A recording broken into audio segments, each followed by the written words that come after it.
Pada video kali ini saya akan menjelaskan apa itu sistem analis, lalu tahapan-tahapan apa saja pada aktivitas sistem analis, dan 4 fase apa saja yang ada pada sistem analis, dan yang terakhir adalah sistem analis rules atau peran sistem analis. Sistem analis adalah suatu teknik atau metode pemecahan masalah dengan cara menguraikan sistem ke dalam komponen-komponen pembentuknya untuk mengetahui bagaimana komponen-komponen tersebut bekerja dan saling berinteraksi satu sama lain untuk mencapai tujuan sistem. Selanjutnya ada aktivitas sistem analis. Yang pertama adalah research and understand the problem. Jadi kita mempelajari dan memahami masalah suatu proyek yang akan kita jalankan, yang akan kita lakukan. Lalu ada verify that the benefits of solving the problem outweigh the cost. Itu verifikasi bahwa manfaat dari pemecahan masalah melebihi biaya. Define the requirement solving the problem. Menentukan persyaratan untuk memecahkan suatu masalah. Develop a set of possible solution. Mengembangkan suatu solusi. Decide which solution is best and make a recommendation. Menentukan atau memutuskan solusi yang terbaik dan membuat rekomendasi. Define the details of the chosen solution. Menentukan detail dari solusi yang dipilih. Lalu implement the solution. Menerapkan solusi dan memastikan. Dan yang terakhir ada monitor to make sure that you obtain the desired result. Anda mendapatkan hasil yang diinginkan. Selanjutnya ada 4 tahap utama di dalam sistem analis activity. Yang pertama itu ada planning, yang kedua ada analis, yang ketiga ada design, dan terakhir ada implementation. Pada fase perencanaan atau planning, di situ adalah melakukan perencanaan proyek, bagaimana kita merancang proyek, mengembangkan sistem informasi.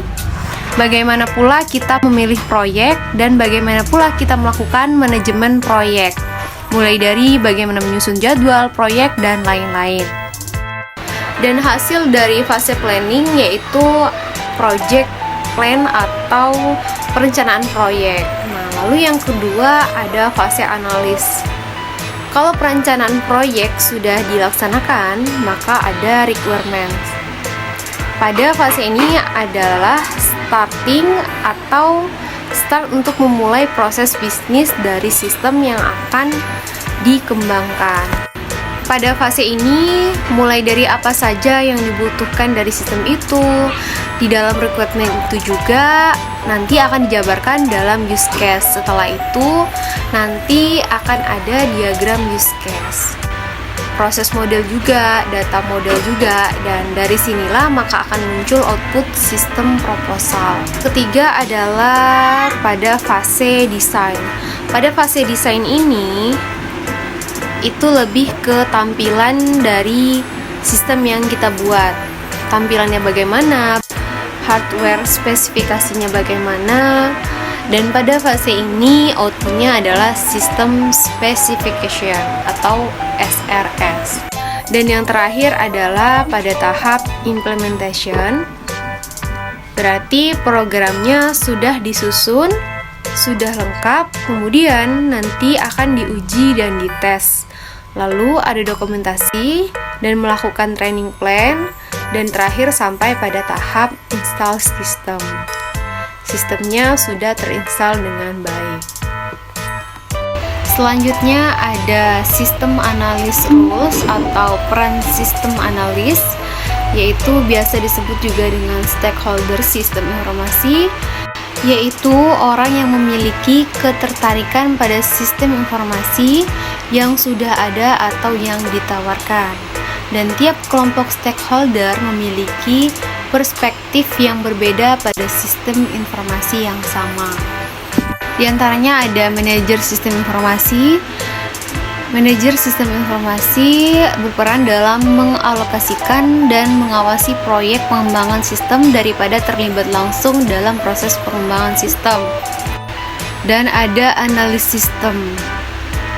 Analis sistem adalah orang yang menganalisis sistem, maksudnya mempelajari masalah-masalah yang timbul dalam menentukan kebutuhan pemakai sistem untuk mengidentifikasikan pemecahan permasalahan tersebut. Dan ada juga pembangun sistem, contohnya adalah programmer aplikasi, programmer sistem, programmer database, dan lain-lain. Selanjutnya ada desainer sistem. Desainer sistem adalah spesialis teknik yang menerjemahkan persyaratan bisnis pengguna sistem dan pembatas solusi teknis.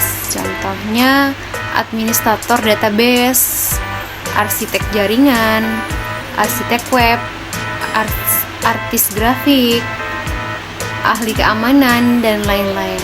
Selanjutnya ada business manager, yaitu kepala departemen atau eksekutif suatu perusahaan.